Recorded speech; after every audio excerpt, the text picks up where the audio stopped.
सभी भक्तों को श्री शिवाय नमस्तुभ्यम। शिवरत्न चैनल में आप सभी का स्वागत है। आज मैं आप सभी को बताऊंगी पशुपति व्रत क्या है और ये कैसे किया जाता है।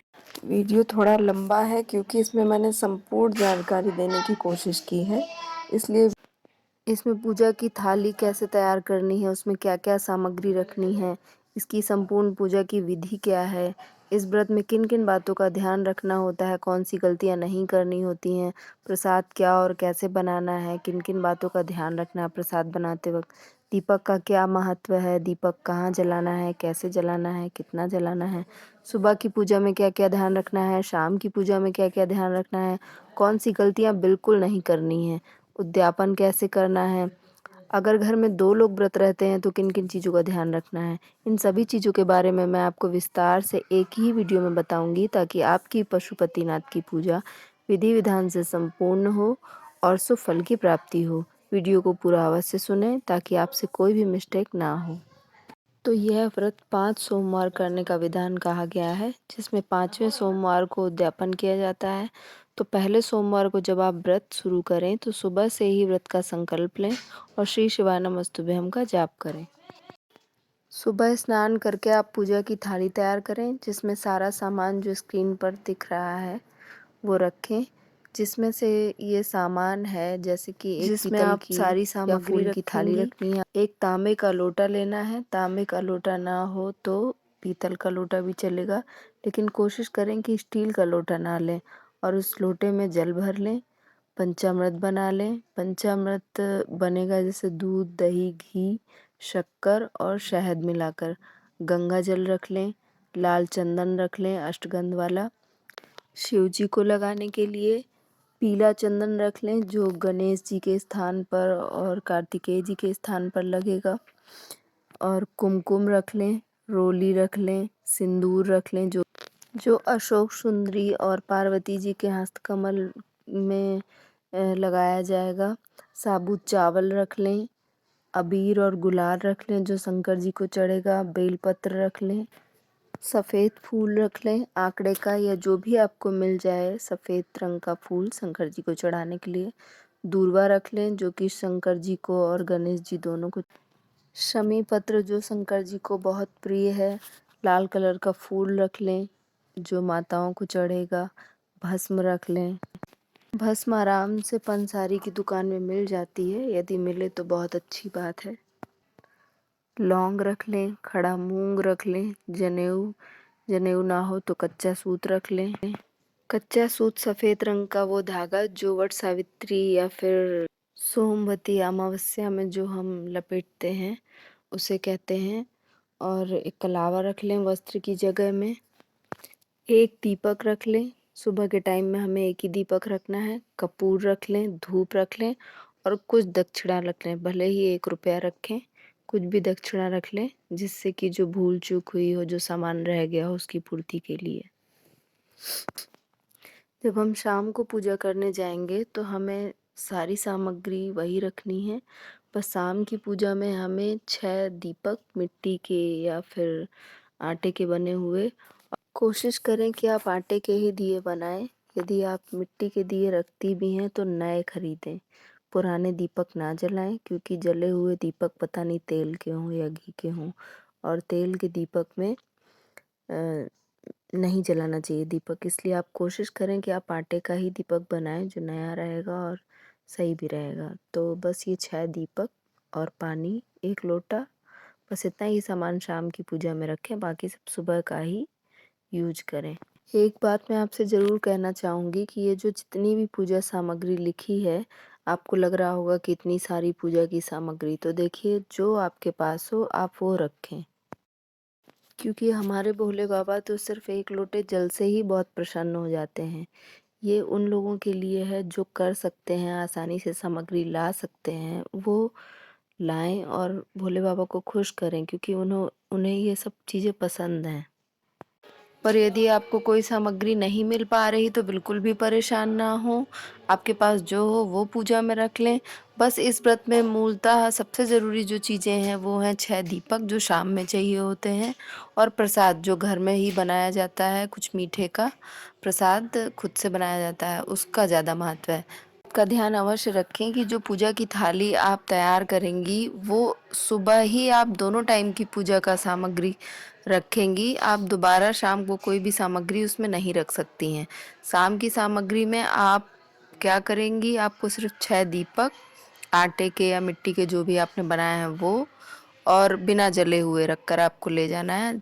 और 1 लोटा जल का आप भरकर शाम को रख लेंगी, क्योंकि जल सुबह ही चढ़ गया होगा तो खाली हो जाता है, इसलिए 1 लोटा जल आप रख सकती हैं। और आपको एक बात का ध्यान और रखना है कि आप जो पूजा सामग्री रखेंगी उतनी ही रखेंगी जितनी पूजा में यूज होनी हो दोनों टाइम की।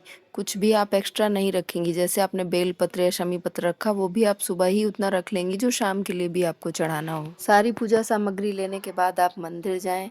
सबसे पहले अगर मंदिर में कोई भी फूल पत्ती बिखरी हुई है या लोग पूजा करके गए होंगे तो वहाँ साफ सफाई अच्छे से करें। इसके लिए आप ध्यान रखें कि आपके मंदिर में पानी की व्यवस्था है या नहीं है, नहीं तो आप अलग से घर से जल लेकर जाएं। होगा कि शिवलिंग में ही उनका पूरा परिवार वहाँ पर होता है। तो जहाँ पे शिवलिंग विराजमान होती है, जहाँ पे रखी होती है, वो होता है उसके जो गोल-गोल जो एरिया होता है, वो होता है पार्वती जी का हस्तकमल। उसके आगे जहाँ से पानी बहता है, वो बीच का हिस्सा होता है शिव जी की पुत्री का स्थान होता है, अशोक सुंदरी। और जो दाएँ साइड का हिस्सा होता है, वो गणेश जी का होता है और जो बाएँ साइड का हिस्सा होता है, वो कार्तिकेय जी का होता है। तो सबसे पहले हम गणेश जी की पूजा स्टार्ट करते हैं, इसलिए सबसे पहले हम गणेश जी के स्थान पर जल चढ़ाएँगे दाईं साइड, फिर हम कार्तिकेय जी के स्थान पर जल चढ़ाएँगे बाईं साइड और बीच में जहाँ अशोक सुंदरी जी का स्थान होता है फिर वहाँ पे जल चढ़ाएँगे। फिर जो पार्वती जी का हस्तकमल होता है यानी शिवलिंग के चारों तरफ जो गोल एरिया होता है वहाँ पर जल चढ़ाएँगे और फिर हम शिव जी को जल चढ़ाएँगे। शिव जी को जल चढ़ाने के बाद हम पंचामृत से स्नान कराएंगे। पंचामृत से स्नान कराने के बाद हम गंगा जल और पानी से फिर से स्नान कराएंगे। उसके बाद वहाँ पर जो नंदी भगवान बैठे होंगे उनको भी हम जल चढ़ाएंगे, उनकी भी पूजा अर्चना करेंगे। उसके बाद हम शंकर जी का श्रृंगार करेंगे, जैसे कि चंदन जो हम लाए हैं लाल चंदन, उससे त्रिपुंड बनाएंगे। जो गणेश जी का स्थान है वहाँ पर भी आप सिंदूर चंदन और जैसे जो अशोक सुंदरी का स्थान है, पार्वती जी का स्थान है, वहाँ पर सिंदूर रोली वगैरह चढ़ाकर ये पूरा शंकर जी का श्रृंगार करेंगे। उसके बाद जो भी सामग्री आप लाई हैं बेल पत्र शमी पत्र मूंग जो जो आप लाई हैं सब कुछ चढ़ाकर अच्छे से श्रृंगार करेंगे। जब आप बेल पत्र चढ़ाएं तो ध्यान रखें कि उनकी डंडी का जो हिस्सा है वो आपके विपरीत दिशा में होगा और जब आप शमी पत्र चढ़ाएंगे तो उनकी डंडी का जो हिस्सा होगा वो आपकी तरफ होगा। बेल पत्र चढ़ाने के बाद आप उसके ऊपर फूल और जो भी लाई हैं वो अवश्य चढ़ाएं। उसके बाद धूप और दीपक करें। जब आप दीपक जलाएंगी तब आप बाबा से प्रार्थना करेंगी जिस मनोकामना के लिए आपने व्रत किया है उसका स्मरण करते हुए आप प्रार्थना करेंगी कि बाबा मैं आपका व्रत स्टार्ट कर रही हूँ, आप मुझे शुभ फल की प्राप्ति दें और जो भी मुझसे गलतियाँ हुई हों मुझे क्षमा करें। ध्यान रहे सुबह में सिर्फ एक ही दीपक जलाना है। पूजा संपन्न होने के बाद जब आप घर वापस आएँ तो ध्यान रखें कि आप लोटे में भगवान का चढ़ा हुआ थोड़ा सा जल लेकर अवश्य आएँ और घर में आप अपने बच्चों को और जिससे भी पिलाएं प्रसाद के रूप में, जिससे सारी बीमारियों से मुक्ति मिलेगी सबको। उसके बाद आप दिन में व्रत रखेंगी, कुछ भी फलाहार वगैरह आप कर सकती हैं। फिर आप शाम की पूजा की तैयारी में क्या करेंगी, जो थाली में आपका सामान था वो आप ढक के ही रखी हैं, तो उसमें आप पानी और प्रसाद जो प्रसाद आप बनाएंगी उसमें ये ध्यान रखना है कि प्रसाद जैसे कि कुछ फलाहार ही बनेगा। जैसे आपने आलू का हलवा बना लिया या कोई साबूदाने की खीर बना ली या सिंघाड़े के आटे का हलवा बना लिया या कुछ ऐसा बनाकर आप रखेंगी। प्रसाद बनाते वक्त आप इस बात का ध्यान अवश्य रखेंगी। प्रसाद आप उतना ही बनाएंगी जितना आप मंदिर ले जाएंगी और उतना जिसमें बस 3 हिस्से हो जाएं। जैसे आप जिस भी पत्तल दुन्ने या जिसमें भी ले जा रही हैं कटोरी, उसमें उतना ही होना चाहिए और मंदिर जाके आप उसके 3 हिस्से करेंगी और जो 2 हिस्से होंगी वो आप मंदिर में चढ़ा कर आएंगी। जो एक हिस्सा होगा वो आप घर लेकर आएंगी और वो आप खुद ही खाएंगी, किसी और को वो प्रसाद नहीं देना है। और घर से आप एक ही कटोरी में प्रसाद लेकर जाएंगी। उसके जो 3 हिस्से होंगे वो आपको मंदिर में ही करने हैं। आप घर से 2 कटोरी या 2 दुन्ने लेकर जाएंगी, लेकिन यहाँ पर आप एक में ही लेकर जाएंगी और ना ही आप कढ़ाई में छोड़ेंगी। बिल्कुल पूरा प्रसाद आपको लेकर जाना है। घर में उसके 2 हिस्से नहीं होने चाहिए। और एक बात का विशेष ध्यान रखना है कि यदि घर में 2 लोग व्रत हैं तो आप अलग-अलग प्रसाद अपना-अपना बनाएंगे। उससे आप 2 हिस्से नहीं कर सकते, नहीं तो उससे घर में ही 2 हिस्से हो जाएंगे।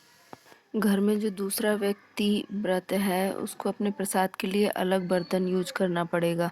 अगर आप उसी बर्तन में प्रसाद बनाना चाहते हैं तो उसे धोकर ही बनाएंगे और ना ही आप प्रसाद बनाने की सामग्री एक साथ तैयार करेंगे, क्योंकि किसी भी रूप में उसके घर में 2 हिस्से नहीं होने हैं। इस बात का आपको विशेष ध्यान रखना है। उसके बाद आप प्रसाद रखकर और 6 दीपक बनाएंगी आटे के, या फिर नए दीपक मिट्टी के लेकर आप जाएंगी। उनमें बाती लगा के घर से नहीं जलाएंगी। वहाँ जाकर और पानी का लोटा आप भर के ले लेंगी। वहाँ जाकर आप फिर से जब मंदिर जाएंगी शाम को, प्रदोष काल में जाना है। प्रदोष काल होता है सूर्य अस्त होने के 45 मिनट पहले से लेकर 45 मिनट बाद तक। तो आप उसी समय पर शाम को पूजा करने जाएं। उसका एक विशेष महत्व और फल होता है। फिर आप वहाँ जाकर किसी-किसी मंदिर में क्या होता है, शंकर जी का शाम को श्रृंगार हो जाता है। तो वहाँ पर ऐसे पंचामृत पानी चढ़ाने की अनुमति नहीं होती है, तो आपको वहाँ पर पानी चढ़ाना नहीं है, पानी छिड़कना है। पंचामृत जो होगा वो छिड़कना है और चंदन चावल वगैरह लगा देना है सब कुछ। और उसके बाद आपको वहाँ पर जो प्रसाद आप घर से लेकर गए हैं और जो 2 कटोरियाँ आप खाली लेकर गई थी, उन तीनों पात्र में, एक में तो आपका प्रसाद है और जो 2 आप लेकर गए हैं, तीनों में बराबर-बराबर प्रसाद के हिस्से करने हैं। यानी 3 हिस्से हो गए और भगवान जी के सामने रख देने हैं। ध्यान रहे जलाधारी में नहीं रखना है, जलाधारी से नीचे यानी सामने रखना है। और उसके बाद जो आप दीपक लेके गई हैं 6 दीपक, वो 6 दीपक आपको लगाने हैं भगवान के सामने। दीपक आप डायरेक्ट ज़मीन पर ना रखें, उसके नीचे थोड़े से चावल या फूल ज़रूर रख दें 6 जगह पे। फिर उसके ऊपर दीपक रखें। 5 दीपक आपको जलाने हैं, 6वां दीपक आपको नहीं जलाना है। और सारी पूजा अर्चना के बाद जब आप घर वापस आने लगेंगी तो आपको 1 दीपक बिना जला हुआ और 1 प्रसाद का हिस्सा घर वापस लेकर आना है। और वहाँ से जब आप चलेंगी पूजा अर्चना करके, दीपक जलाते वक्त अपनी मनोकामना कहकर भगवान से जो गलती हुई है उसकी क्षमा मांग कर आप वहाँ से आएंगी भगवान से प्रार्थना। जब आप घर वापस आ जाएंगी तो घर के बाहर अपनी देहली पे दाईं तरफ आपका मुख घर की तरफ होगा। दाईं तरफ आपको एक दीपक जलाना है। वहाँ भी आप थोड़े से फूल या अक्षत कुछ रखें, उसके ऊपर दीपक रखें, दीपक जलाएं और भगवान से प्रार्थना करें कि मैंने इस मनोकामना के लिए ये व्रत किया है, भगवान मेरी मनोकामना पूर्ण करें और मुझसे जो गलती हुई हो मुझे क्षमा करें। और उसके बाद आप घर में प्रवेश करेंगी। घर में प्रवेश करते वक्त आपको ये ध्यान रखना है कि आप पहले दायां पाँव अंदर रखें और घर में प्रवेश करें। उसके बाद जो प्रसाद का आप हिस्सा लाई हैं वो जब आप शाम को भोजन करेंगी, आप ये व्रत दिन में तो आपको फलाहार करना है, शाम को आप भोजन कर सकती हैं एक बार। तो भोजन से पहले आप प्रसाद खाएंगी। वो प्रसाद आप और किसी को नहीं देंगी, सिर्फ आप ही खाएंगी और उसके बाद आपका ये व्रत पूर्ण हो जाएगा। ऐसे ही 5 सोमवार आपको व्रत रखना है। उन 5 सोमवार में से अगर किसी सोमवार में आपका कोई त्योहार पड़ जाता है या आपका कोई व्रत पड़ जाता है तो आप वो करें। इस व्रत को उस सोमवार में आप काउंट ना करें, आप दूसरे सोमवार को व्रत कर सकती हैं। यदि आप रजस्वला धर्म में हैं तो उस दिन, वैसे गुरुजी ने तो यही बताया है कि अगर आप रजस्वला धर्म में हैं तो आपको व्रत वैसे ही रहना है, एक बार भोजन करना है, दिन में फलाहार करना है, सिर्फ आपको पूजा नहीं करनी है। लेकिन आपका वो सोमवार आपकी गिनती में काउंट नहीं होगा। जब आपके 4 सोमवार सारी विधि विधान से पूर्ण हो जाते हैं तो 5वें सोमवार में जैसे आपने थाली लगाई थी, जैसे आपने व्रत किया था, सब कुछ वैसे ही करना है। बस आपको क्या करना है कि उद्यापन वाले सोमवार में आपको श्रीफल चढ़ाना है यानी नारियल, और कुछ भेंट जो भी आपके पास हो वो चढ़ाना है। और 108 चाहे फूल हों या फूल की पंखुड़ी हो या मखाने हों या चावल हों, साबुत चावल होने चाहिए, टूटे नहीं होने चाहिए आपको। मतलब 108 शंकर जी में चढ़ाने हैं और उसके बाद आपको सेम जैसे आप हर बार पूजा कर रही थी वैसे करना है और भगवान से प्रार्थना करनी है, भगवान आज मेरा 5वां सोमवार है, मुझे शुभ फल की प्राप्ति दें। इस तरह से आप बाबा से प्रार्थना करें, ऐसे आपका पशुपति के सारे व्रत पूर्ण होते हैं और आपकी सारी इच्छा भगवान मनोकामना बाबा ज़रूर पूरी करेंगे, ऐसा मुझे विश्वास है। मैंने इस वीडियो के माध्यम से आपको एक ही वीडियो में पशुपतिनाथ के पूरे व्रत को विस्तार से बताने की पूरी कोशिश की है। जय पशुपतिनाथ महाराज की, श्री शिवाय नमस्तुभ्यम। अगर आपको मेरा वीडियो सही लगा हो, अच्छा लगा हो, महत्वपूर्ण लगा हो तो मेरे वीडियो को, मेरे चैनल को लाइक और सब्सक्राइब करें। अगर आपको कोई भी डाउट हो या आपको कुछ समझ में ना आए तो आप मुझसे कमेंट करके पूछ सकते हैं। मैं पूरी कोशिश करूँगी आपको आपके सारे डाउट्स क्लियर करने की और सारा विधान बताने की। सभी को श्री शिवाय नमस्तुभ्यम।